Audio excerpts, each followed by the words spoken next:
good day to you wherever you are watching me from. Ìsuntéré TV.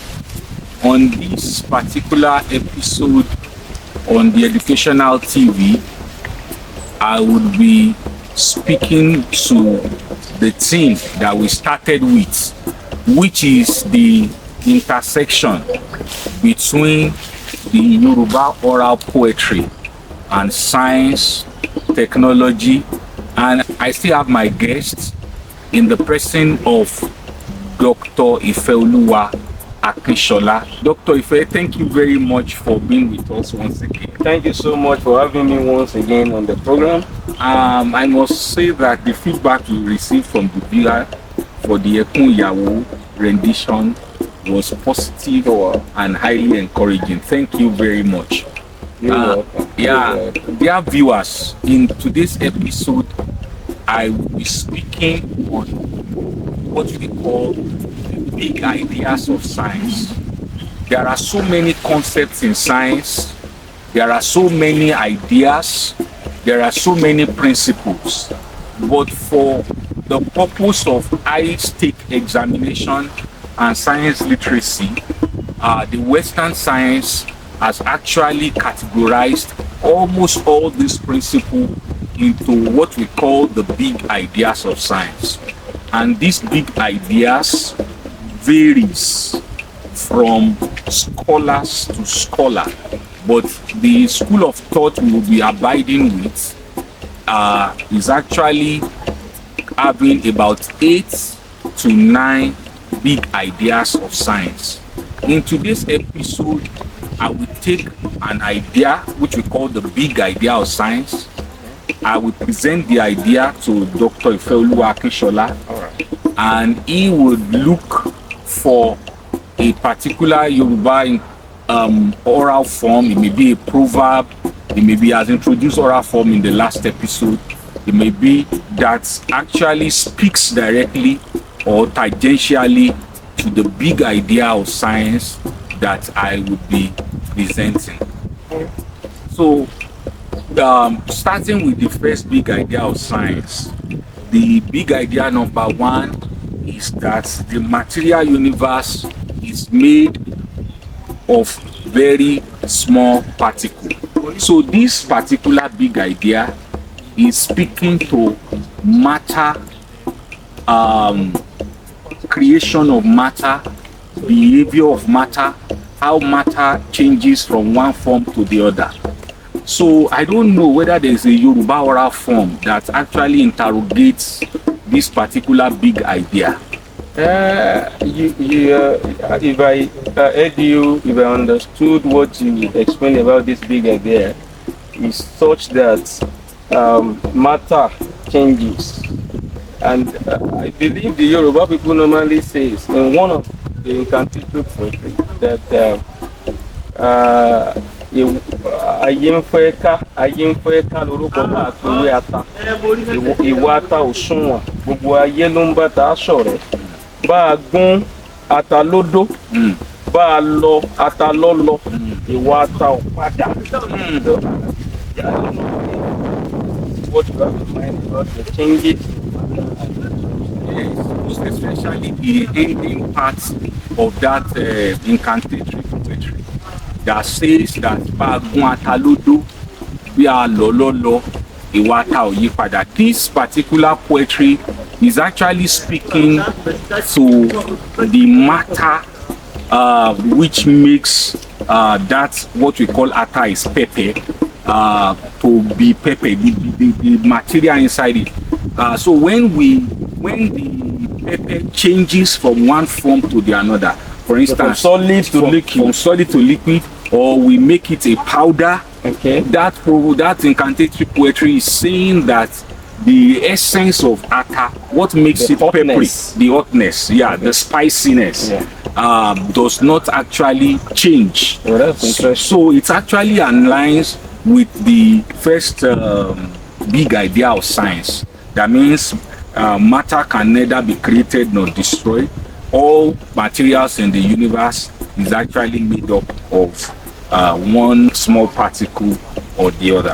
Okay, the second big idea is that object can affect other objects at a distance. Okay. And this particular big idea speaks to how forces operate in the universe, and all kinds of forces, and most especially forces that do not need to make contact with the body that they are acting upon. Wow. For instance, the magnetic forces.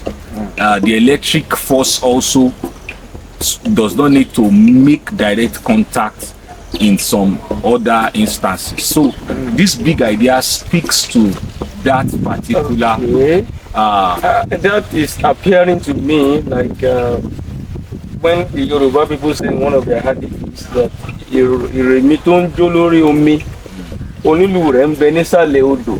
wonderful. Okay. That means that I think that thing is an insect Exactly. that is always dancing on top of the water. I think the Yoruba people can actually understand that the vibration of that particular thing is always a particular force that is not directly seen, but is actually having effect on the body of that thing in the water. Wow. Yeah. The third one, which is the third big idea, is that changing the movement of an object requires a net force to be acting on it. That means that every object will be in the state of rest until the force acting on it is more powerful than that force that is keeping it at rest. So if you will move from this place now, there Yeah. will be a Force. more powerful force. Yes, a stronger To shift force you. to shift me from where I am. And without that force that is equivalent to the force that is keeping me here, I will remain here. I think many of the Yoruba proverbs actually speak to this big idea of science. And when you look at the proverb, ẹni tó mi kùté, ara ẹ̀ ló mì. I don't know if that resonates well with what you have in mind about this big idea. It resonates well. Yes, you know, that's the stump of a tree that is cut down. So it means that if I'm single-handedly trying to uproot it or shake it off, it means I would not get the result, because the force I'm bringing is stronger than the force keeping that. Force you are bringing to the force of the force I am bringing to shake it is stronger. is lower Oh, okay. than the force that is keeping it in that particular. So if a caterpillar gets there now With and a stronger force, it just Yes, yes, Wow, that's yes, great. yes. That means the Yoruba people in their observations of the environment actually understand science Yes. and can, bring up other forms that will house all this scientific knowledge. Very well, very well. And the thing is that all the equations, all the laws, the Newton laws of motion, for example, the Newton law of motion is equivalent to that proverb that you have said. Is that proverb explain the Newton law of motion?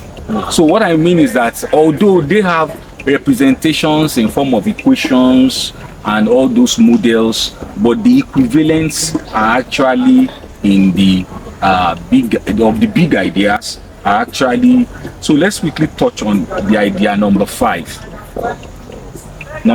which is the total amount of energy in the universe is the same. What they are actually saying about that big idea is that energy is actually changing from one form to another. It's not that we have an extra energy.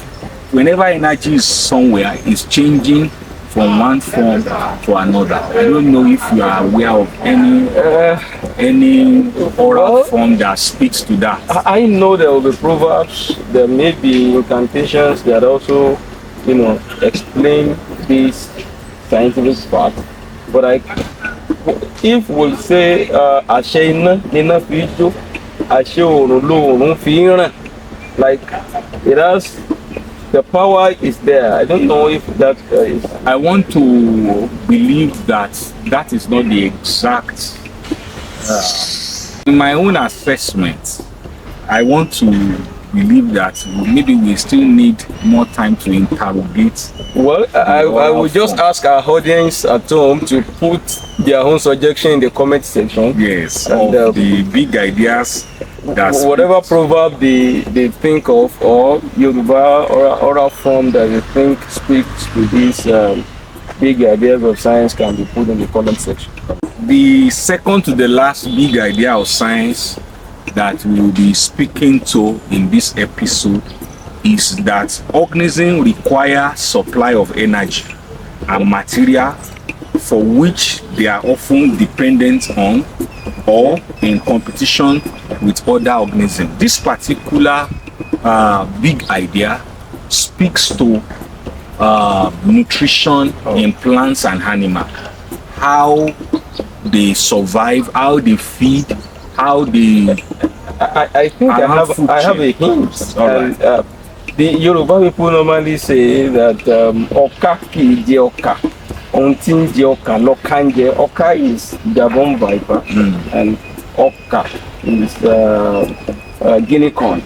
So about food chain and nutrition, I think that's I think that is a perfect oral form that actually speaks to that, because it's telling us that the guinea corn, which is oka, they are representing the producer in the food chain. So oka is the one that we feed on that particular thing that is feeding on the oka, which is the guinea corn. So it may be a rat that has fed on the guinea corn, and the rat will be swallowed by the Gabon viper. So within that oral form where you have shared, it has spoken to competition, it has spoken to, you understand, food chain, and so much more. As I remembered a particular one that speaks to oníkálukú ṣọdẹ ajá, oníkálukú ṣọdẹ lọ́tọ̀ọ̀tọ̀.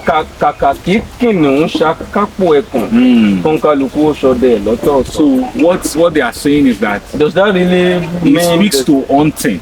and that's Organism requires supply of energy. Oh, okay. You understand that within their hierarchy they don't compete. Yeah. They don't actually go together. Everybody looks for his own nutrition. Oh, okay. Nobody hunts for the other. Okay. You know.